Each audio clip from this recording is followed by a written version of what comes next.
This is a quick tutorial on how to send emails from mininglife.shop-wellas.io. First of all, you got to come here, see all settings, go to accounts. And right now I could send emails from admin at mininglife.io, but I also want to add admin at mininglife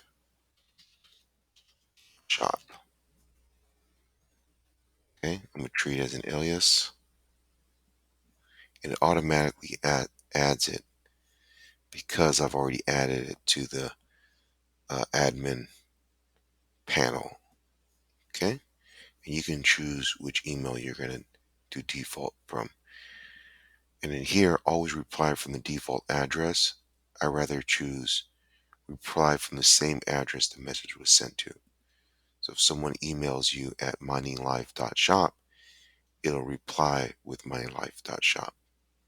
Okay? This is a quick way to turn around and send emails